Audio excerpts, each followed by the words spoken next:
I was homesick. I'm more apt to be working outdoors. Yeah. All the old Greek guys will sit around and chat forever. I mean, they'll be sitting there for hours after hours. These old Greek men just chatting. Yeah, constant. Oh.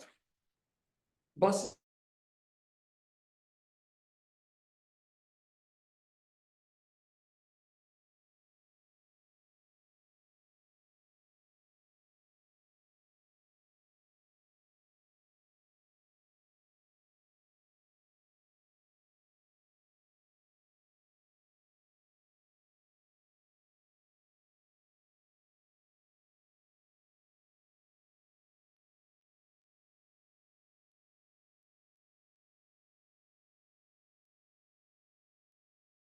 Everyone. Do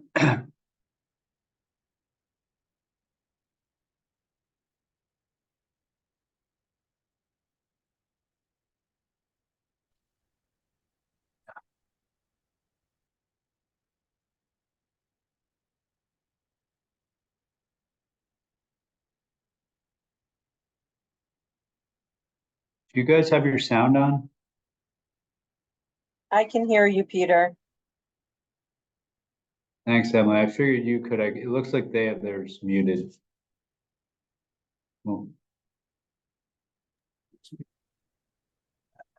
Okay. there we go. Thanks.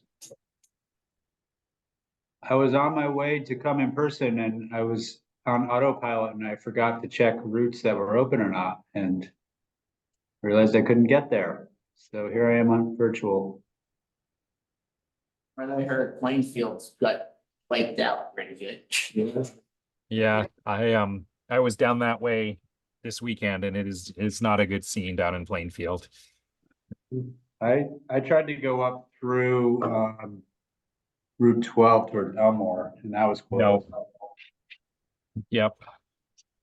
What I heard from about It's an Plainfield is, agenda, yours. Plainfield got their waters, they lost the bridge, so their sewer system got damaged, their water system got damaged. I feel horrible for that community. All their control building, they didn't move that from last time. So it flooded their entire control buildings, so they've got all their brand new controls, they just barely installed. Because they were too cheap not to raise the building after the last flood and their upgrade. Yeah. So their controls, blowers, generator. And They were talking about buyouts on the one vision today, but then does it get refreshed in some way, buyouts, or is this an hour-long discussion? It depends on, well, I can talk after, No. but it depends on whether you're in the flood zone, the FEMA flood zone or not. And most of ours are not. Bernard Earl and Cole are in the FEMA, so that means it has to go to FEMA, they have to do a cost benefit ratio. The other ones are coming through the state, and I think ARPA funds through flood resiliency communities.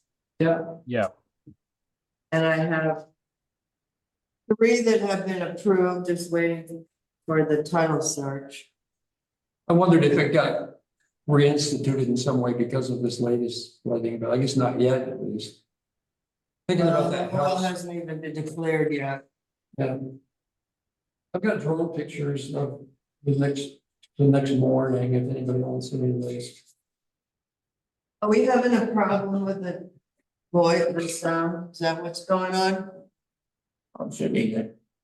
Nope, we No, can hear you it's guys right now. Okay. we can hear. It's 5:06, so I'm gonna start the meeting.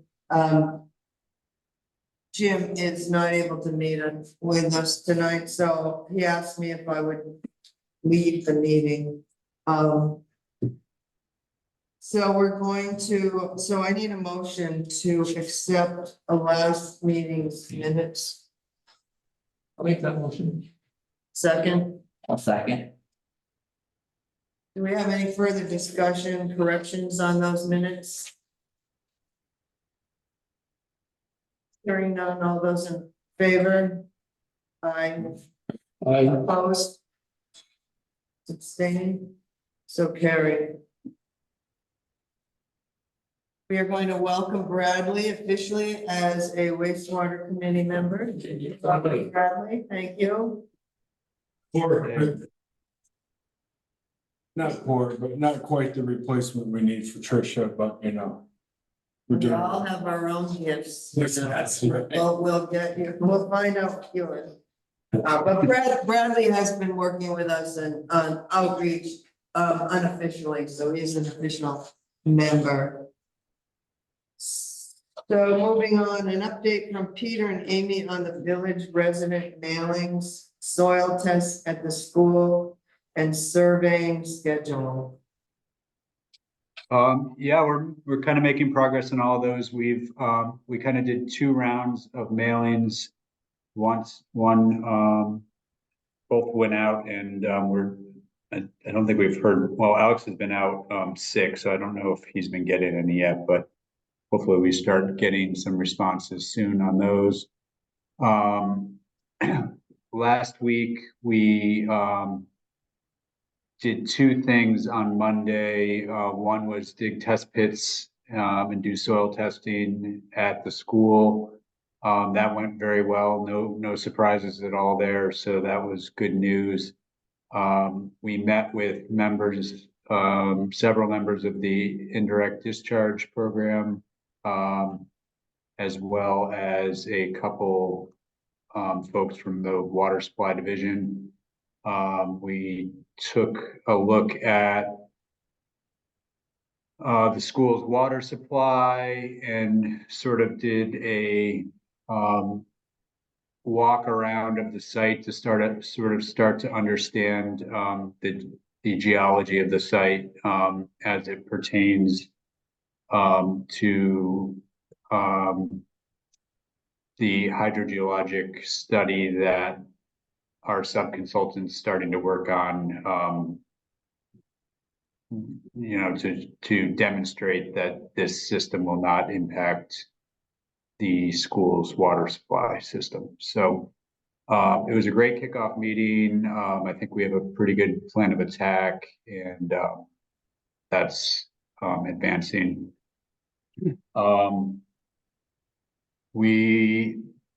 I think we're pretty close to narrowing down the surveyor that we're going to be working with, just kind of based on schedules mostly. And we're working on a strategy to start doing the surveying at the school and work from the school down through the town forest and then down School Street, and kind of wait for the authorizations to be on various properties to come in. And hopefully sort of that all comes together at once where we can be efficient with the surveying as we make our ways down School Street and then ultimately onto Route 15. So kind of all moving forward, and hopefully we're on the ground soon. Any questions for Peter?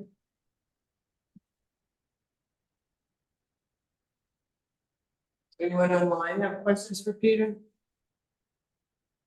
No? Okay, moving on to review the draft wastewater ordinance and identify areas in the ordinance that needs more work, including any updates to the monthly service charge decisions, and including FEMA buyout home removals that may impact the monthly fee. Is that you, JB? I mean, I guess so. Nice to see everyone. I, hadn't really heard much from the team on what you wanted to do in terms of looking again through this. But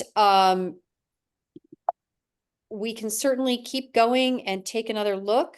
Does the team have this? Do you have a copy of the current draft?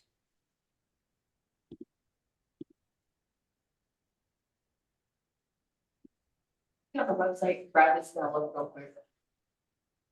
I'm so sorry. I couldn't hear that. We're just checking to see if it's on the website. Okay, I can screen share it.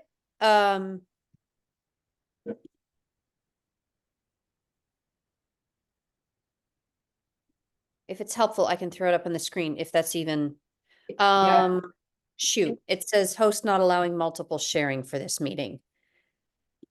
Bradley's gonna give you access to do that. Okay.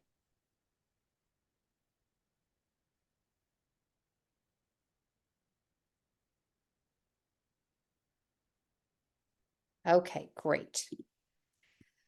All right, so March is really the last time we did much of any work on this that at least I was made aware of. Wastewater service area, that basically, you know, that will be whatever map Peter is ultimately drawn. And are we still talking mandatory connection?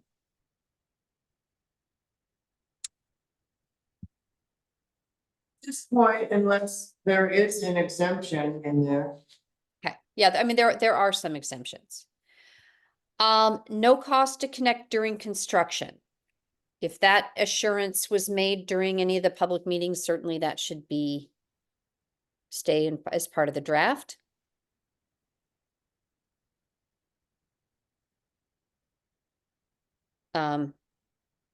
Pete, is that consistent with the latest cost estimates?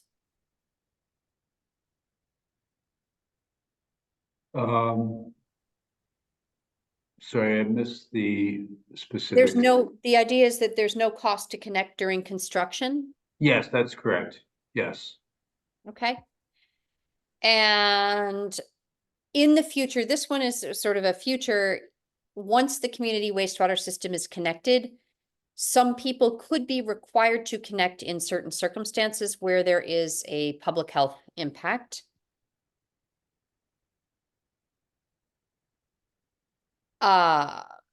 Capacity and flow allocation. You know, this is one where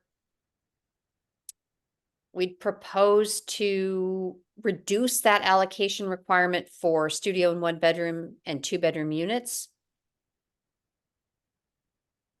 That was another policy decision. Reserving some capacity for schoolhouse and historical society.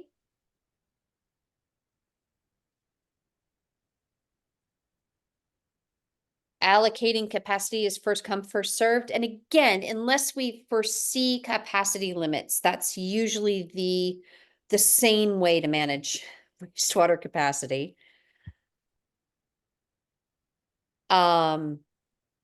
Anyone who wanted to hold a capacity allocation for more than 6 months would need to pay some portion of the charge.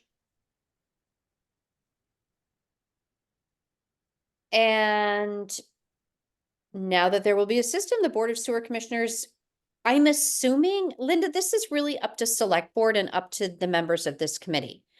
Do you want to have a separate Board of Sewer Commissioners, or do you want the Select Board to act as a Board of Sewer Commissioners?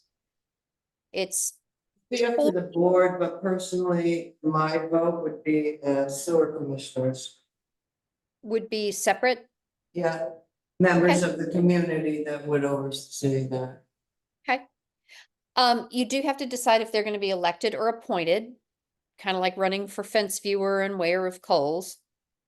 But if they're going to be appointed by Select Board, that's totally fine. We would need to specify how many Select Board members you'd want on the Board of Sewer Commissioners. So, Linda, that's probably an item for that'll need to be discussed. And it's not that big a deal, but you want 2 selectables? Do you want 1 selectable? And then appointments and terms. How many generally sit on a commission? I mean, 5? Anywhere from like 3 to 7, 5 is great, because then you need 3 for a quorum. A 7-member board, you gotta have 4. It's Wolcott. I'm not sure you gain anything by going to a 7-member board. If you have a 5-member, I think, 1 or 2 should be selectmen. See, maybe Yeah, one. I mean, I personally like, Or at least. I like 5 with 1 select board member to be kind of a liaison. If more wanted to serve, I think that'd be fine, but it's not like this, the select board have a lot to do anyway, so. I got plenty to usually. So 5-member with 1 elected selectable, and then do you want the rest to be by appointment? It's not up to me. I have to bring this forward. Okay, Linda, I can give you a bullet list with the decisions to be made. Uh-huh. Okay. And then terms, they have to have terms. 3 years. 3-year with staggered is usually good. 'Cause it Okay. takes a year usually to get up to speed. I Yeah. wouldn't want it too short. Yep. Okay, let me give you, Linda, some bullets in an email, and you can take that to select board, and as long as they authorize it, I think you'll be, then we can draft the ordinance for final adoption that way. Okay, folks connecting after the systems. Pete, I would say after the warranty, or after the first full test of the system, those folks would pay a connection fee. Linda, one of the first things that the new Board of Sewer Commissioners would do is establish a schedule of rates and charges, including things like a connection fee.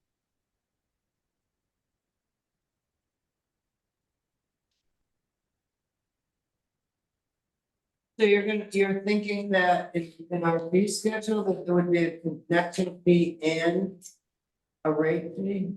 Yep. And Yep. so is it just a small amount? It depends how you word it. Some places go as much as. The homeowner has to connect to it, pay the connection cost onto it fully. To whatever spec you require. After. Yeah. What I might suggest on this is that you have a fee that is fair to reimburse current users for any carried costs associated with O&M, so that there's not sort of a perverse incentive to avoid connecting until your system fails.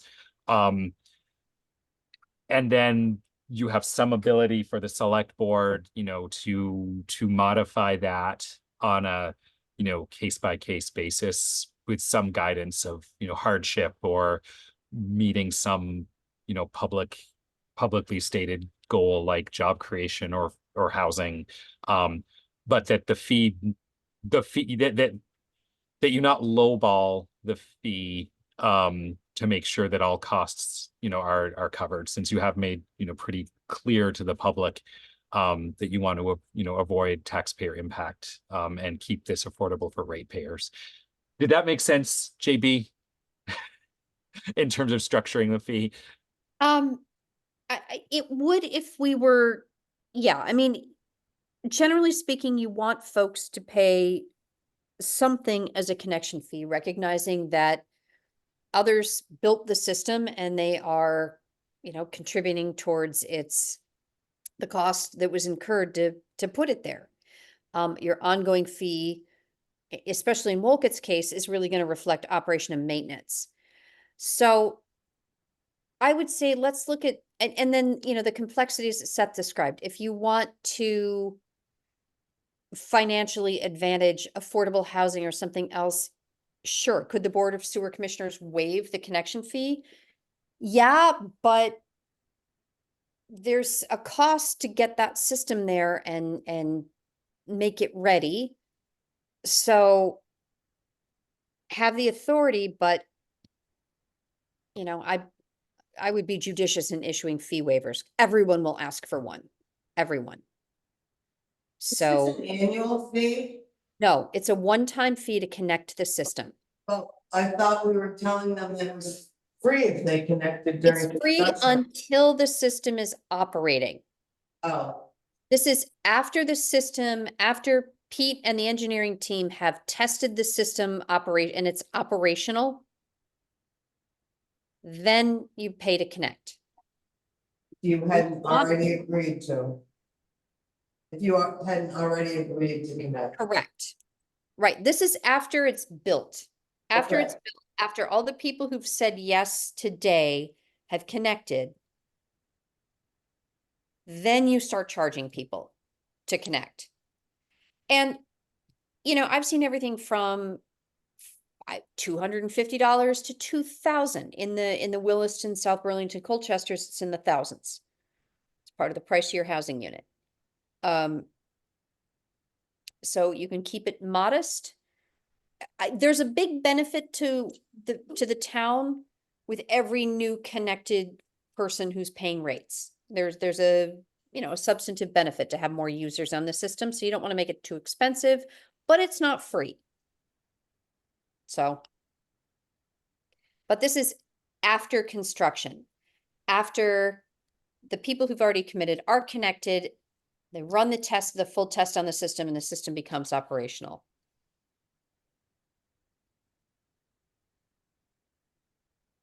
Do I want to know what my dog is doing? No. Okay.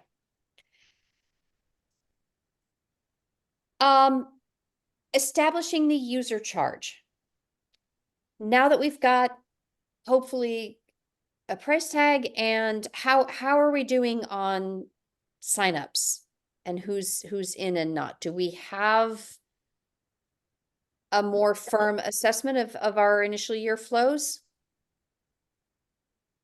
No, not really, because we're just sending out letters to try to connect with folks again, and once we start hearing back from them, we will start our on-site sort of meetings with them to both try to do a survey of their basements, but also like find out where they are with their interest.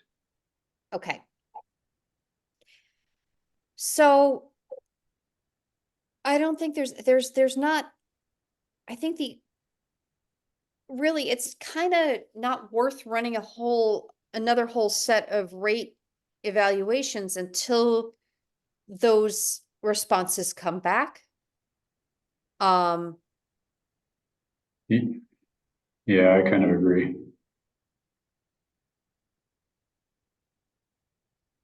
So let's see where we are. I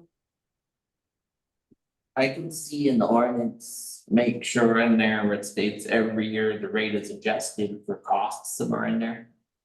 By whatever board. Right now, that's what it says. It says the user charge shall be based on an annual estimate by the board of the projected annual cost of operation and maintenance and repayment of any bonded indebtedness related to construction of the system. So right now, this is written to do an annual update of the rate. You don't have to do it annually. I'm working on a 6-year fixed rate right now for one project and a 3-year fixed rate for another. But this is a fairly straightforward system. This is really up to you. For some folks, it's nice to have the rate fixed for a couple of years so they know that their bill won't change. It just makes your cash flow as a household manager more predictable. I can see yearly more reflective of the costs as they change over time. In terms of being sustainable. Sure, you can change it annually.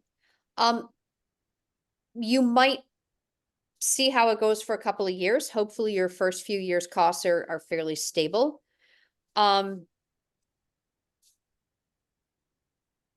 they could go down, certainly if more people decide to connect or there's some new connections. And of course, select board can change this. But I don't see a lot of benefit in running a new fee estimate until we know who's connecting. I agree too, but wouldn't the power of doing all of that go to the sewer commission? To Yes. set the fee rate and, Yes, the Board of Sewer Commissioners is gonna get an annual report yeah, of system costs, annual report of revenue and expenditures. And based on that, you're gonna look at what you believe is coming up the next year and set a new rate.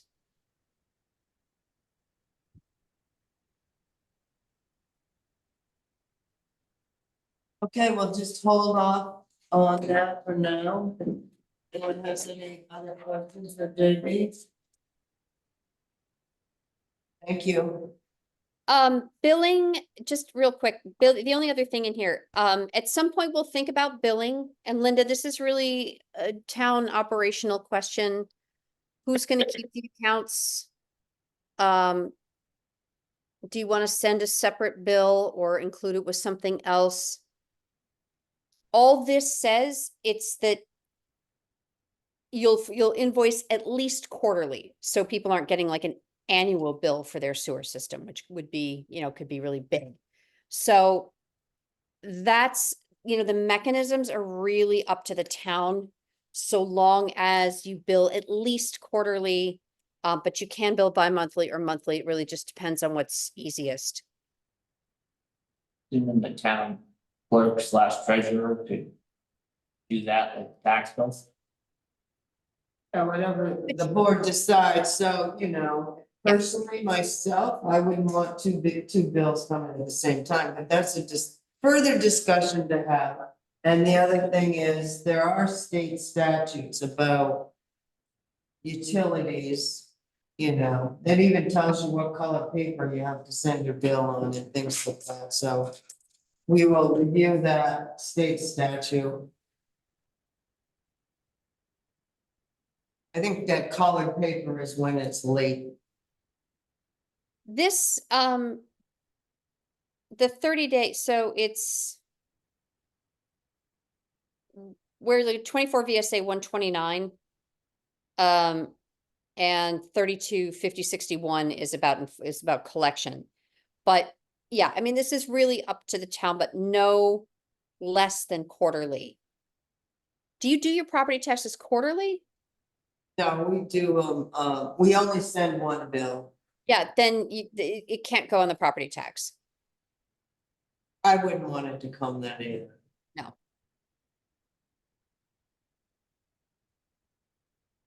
Okay. So, the other thing, Linda, just to bear in mind is that while of course the property owner of record ultimately is responsible, if a property owner wants the bill split up to tenants, just to decide if you want to be able to do that, usually that's a good thing to do.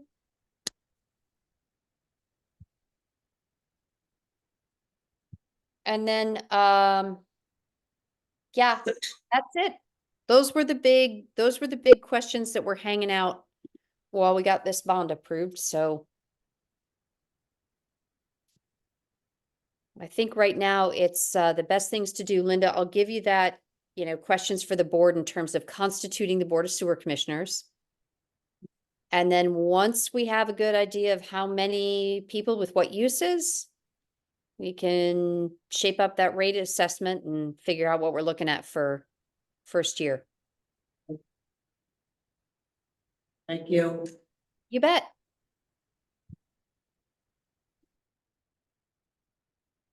So our next item is petition update. So we did receive a petition to reconsider our vote of June 11th. Our clerk is presently working with the Vermont Leagues of Cities and Towns to clarify whether that vote has to be held in 60 days or 90 days. And hopefully we'll have that answer, so the select board can set a date tomorrow night. At board meeting.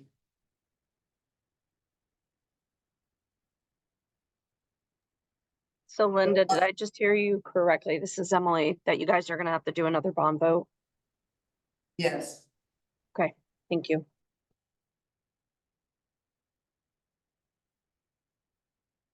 So, other updates, the Hardwick Gazette article, Northern Borders grant denial. I don't have anything on the Hardwick Gazette. I did read it. It was a good article. That they put in, talked to Jim. And Northern Borders grant, they denied us. They knew we were getting our ARPA money to finish all the costs for the wastewater, I think kind of tipped them off that they didn't select us.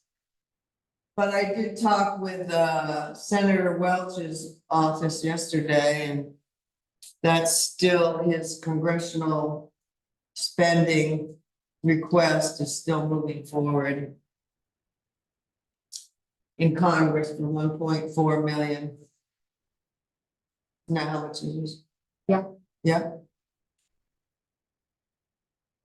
The Northern Borders letter also said that although it was denied for the Catalyst Grant Program, it was recommended for funding in a partnership between Northern Borders and EDA. oh, So there's notifications about that potential funding support in September. But there's also potential to reapply. So I was wondering if the committee might want me to confirm with our state rep Christine in Northern Borders, whether it'd be best to wait for the EDA partnership answer, or whether we might want to consider reapplying for the grant altogether. you have a suggestion? Have you talked to either one of them? I'd like to. Did you feel them out? Yeah. You know, I'd hate to do all the work for a grant, if, you know. It really wasn't a good match, but feel them out and see if they think it's worth our. Yeah.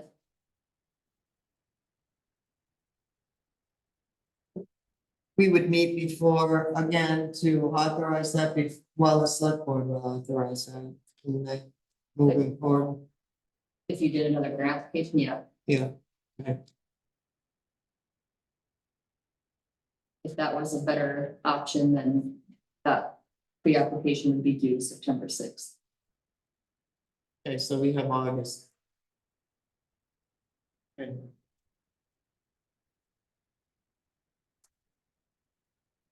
We need to set our next wastewater meeting. Jim suggested August 20th. How does that work for people?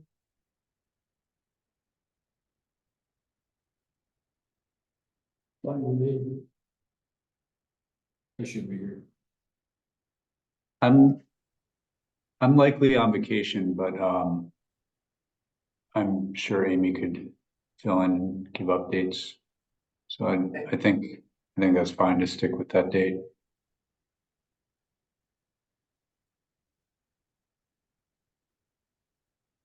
Okay, as of now, we'll set it for Tuesday, August 20th at 5 o'clock. Any other items anyone wants to talk about? I just see that you have a question in the Zoom chat. I don't have, I'm not there, trying to get it.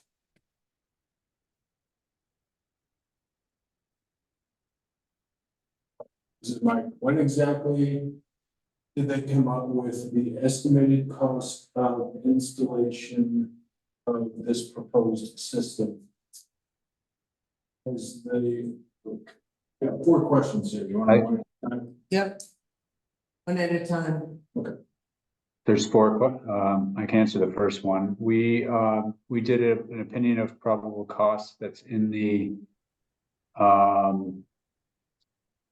preliminary engineering report. And then we updated that again this spring based on some changes that we knew we were going to have to do in terms of flood proofing the tanks, getting the controls above the 500-year flood elevation, some changes in what we were thinking in terms of crossings and updating the costs to. Okay. I'm sorry, Pete, but the chat says my power is out, so it's hard to hear you. Could you text a response in the chat? Just letting folks know. Okay.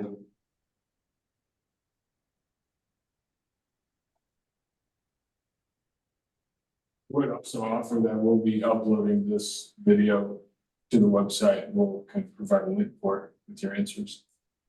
Like expedite these questions.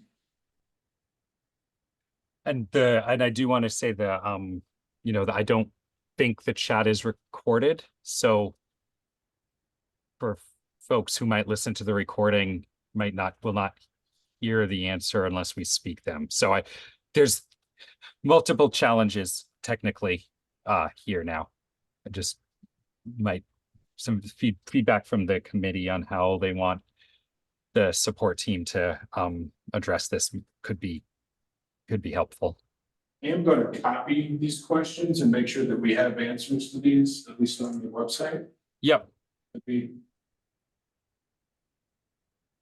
Well, I think the committee should hear the question and the committee should hear the response somehow, and it should be on the tape for anyone else who wants to hear it. So perhaps for today, we do that, so it's on the tape, and then our, you know, the team can, some of them I think might already be addressed in some of the questions that answer, but if there are ones that are not, we can do that. But for today, so it's on the record and recorded, perhaps we do it that way. Does that make sense, Linda? Okay. We are recording, aren't we? I haven't Yep. done. Yep.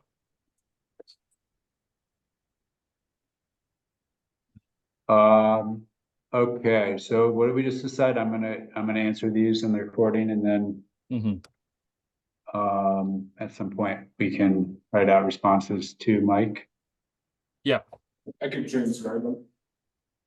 Okay, so I think I kind of finished the how we came up with the estimated costs. Those, once again, those were updated kind of spring of this year. Once again, we're just to remind everybody, we are at the 30% design. We feel pretty comfortable with our costs, but there's still, you know, a lot of design work that needs to happen moving forward. Has the recent flooding impacted the infrastructure pathway where this is proposed to go? We have not made any changes yet. I guess I need to still circle with folks in town and understand the recent flooding and how that may have differed from previous floods. In general, our goal is to pick routes that are out of the floodplain as much as possible. That's not going to always be possible, but probably more importantly is kind of looking at the fluvial erosion hazard areas and trying to the extent possible, stay out of areas that are likely going to, shouldn't say likely, but may be at more risk of losing land. With that said, I would like to point out that all of these properties currently have septic systems of some sort, hopefully, and in general, I think this project will help by at least not having that wastewater disposal in those areas that are possibly flooded and or eroded by the rivers.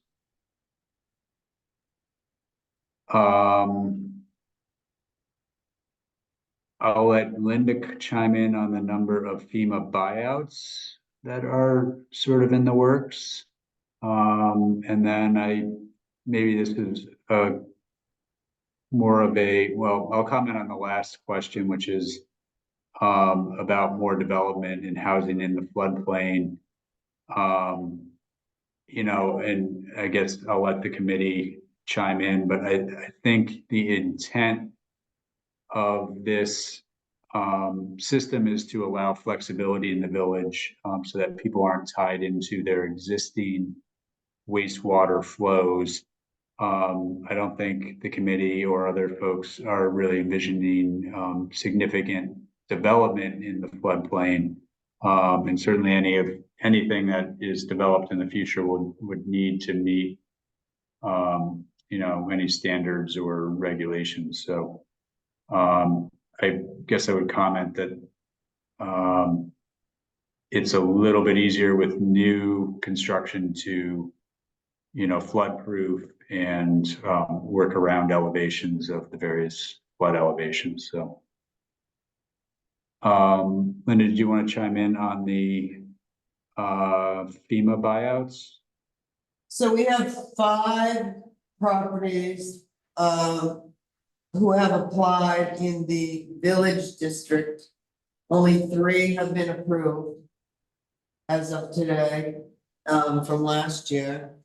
And we have 3 that are not in the village district, that would not be connected to this, system. And if Linda, if you would like, I can speak a little bit to the details of the town's rules related to floodplain development. Because I think there's some nuances that are important. Sure. Yeah, so the town currently requires any new development that occurs to be located outside of the floodway, which is sort of the channel of the flood, which is smaller than the 100-year floodplain. Those areas that are within the 100-year floodplain but outside the floodway need to be elevated to at least base flood elevation. That also includes substantial, and base flood elevation is the modeled height of where floodwaters are during the 100-year storm.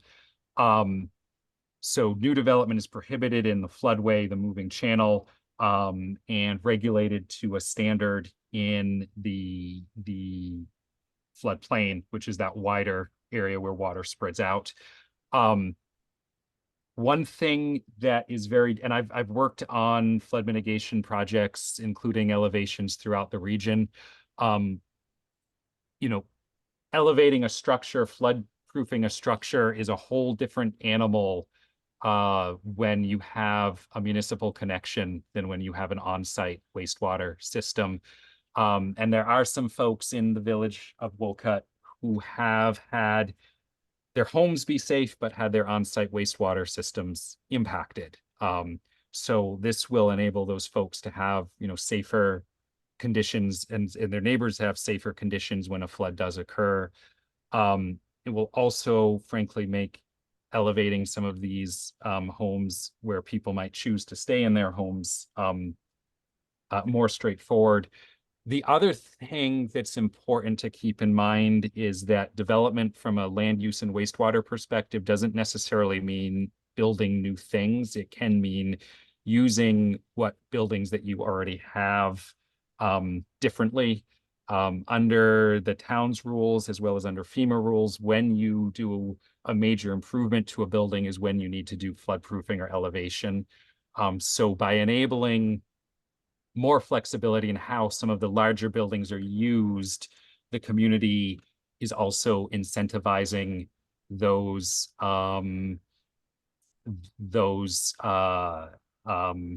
buildings to be, flood-proofed. Buildings that contain stuff as opposed to buildings that contain people have a different set of rules that are sometimes more attainable. And so some shifting to non-residential uses on the ground floor cannot be another way to mitigate flooding. So I think this is a really important issue. I think it's really important that you're asking these questions. Having worked on these issues in communities all around this watershed, there's not a silver bullet, but there's a lot of small copper bullets. And what you're also doing when there's buyouts happening, where they're on-site wastewater systems, people are kind of stuck. The home goes away, they lose their grandfathered capacity, they might not have another place to go.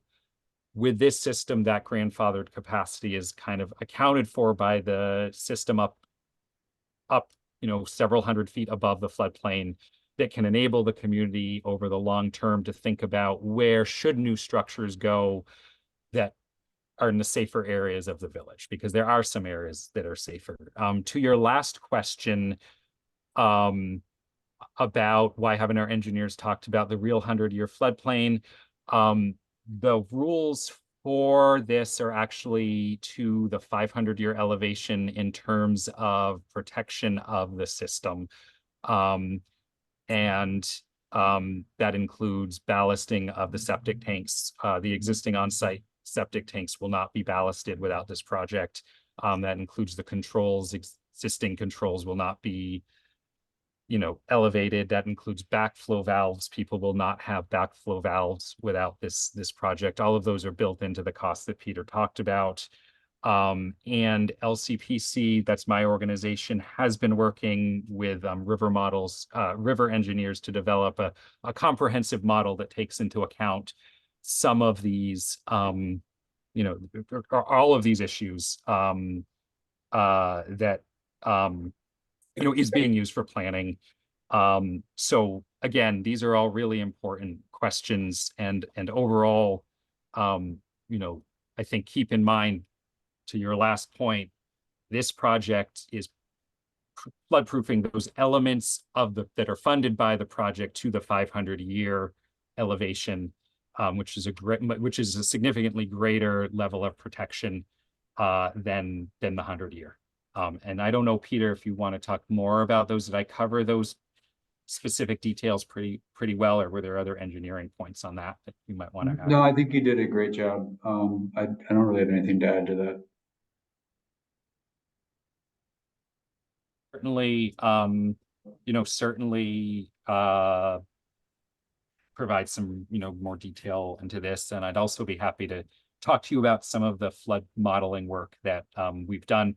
I don't want to take up the time, because that's not Wolcott specific, but I'd be happy to have a conversation with you about that. Apologies to the committee. I actually have to run down the street to a meeting about buyouts and elevations for people impacted in the last 2 July storms.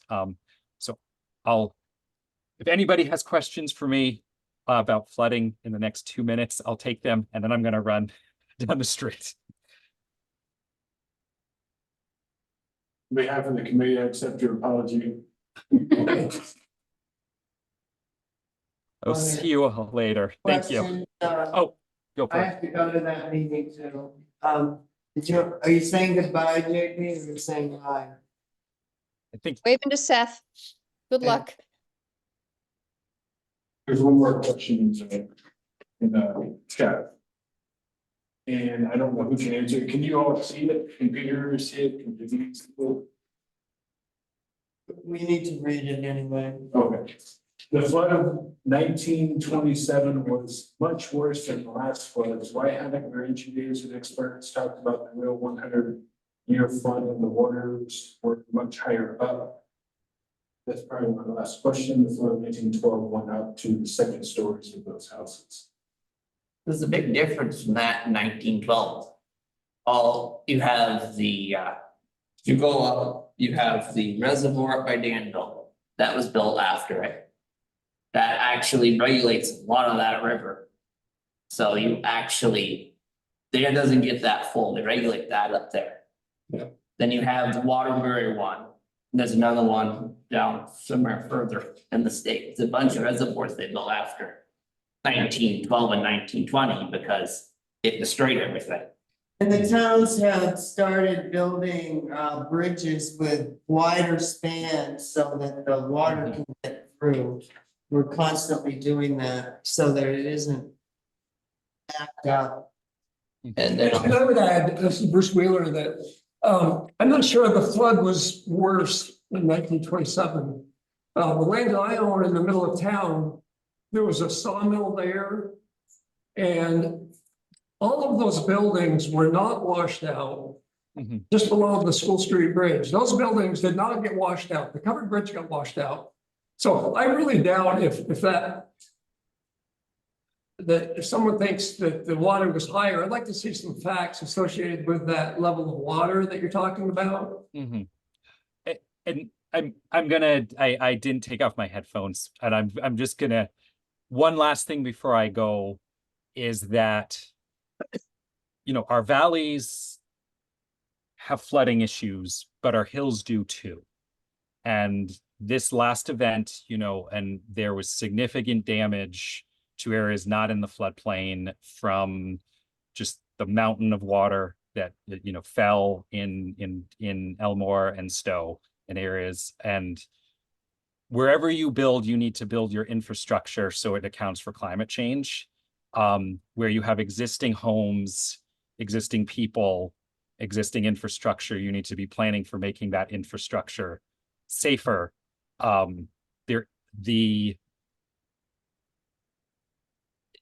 So I think that is something to keep in mind when we're talking about new development, that building in the safer areas of this village, making the homes and businesses here that are safer is mitigation. There's also mitigation needs when you build in flooding in hillsides, and we've seen that, and those in some way those are challenging areas too. This is a very broad watershed wide discussion that we need to have, and it's complicated. I'd be happy to sit down with anyone to talk about it. But go ahead, Bruce, with your question. Well, I just make a comment. It seems to me we've talked about this, but don't we have a river model, a computer model that will allow us to judge, Yes. especially when the new bridge is in, to really get a handle on how high these waters will really go under certain circumstances? Yes, and the town has actually used that in partnership with VTrans to plan the span of the new School Street Bridge. As Linda mentioned, the town is using that to plan floodplain restoration to protect Flatiron Road. They've used it to plan for natural resource-based projects to protect Elmore Pond Road and North Wolcott Road as well. I think Wolcott, has in many ways, for a small community, probably been a leader in addressing those kinds of issues. Thanks. No problem. I am really gonna run this time. Thank you.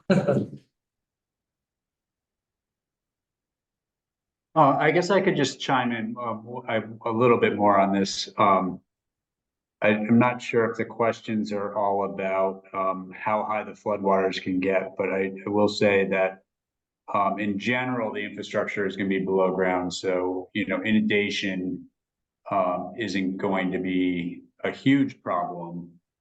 Ultimately, the best thing about this system is that the wastewater disposal system is, high and dry up at the school site. So, certainly during some of these events, there may be a period where, the system is down for a little bit, based on all kinds of factors, but ultimately the inundation of the system, these are watertight tanks. The force main is sealed and watertight. And there's ways to, shut off various parts of the system as needed. So, anyway. I also wanted to add, there's a lot of oversight from us, the state, on this project because we're funding the large funder. We also have the indirect discharge people that are the regulator part of the project. So a lot of this is overseen by us, and there are executive orders around floodplains and things like that that are required, and things that Peter and Amy will do as part of the engineering to keep that system watertight. Yeah, absolutely. Thanks, Emily.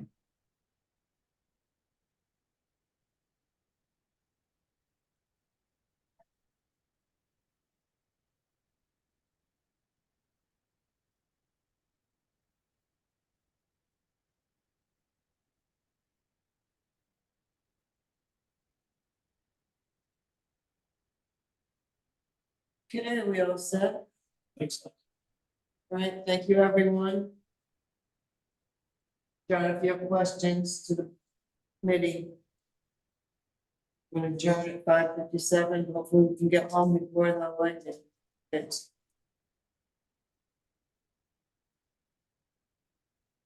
Sounds good. See everyone, Thank you. next month. Thank you, guys. Have a good month and we'll see you in August. Okay. Take care.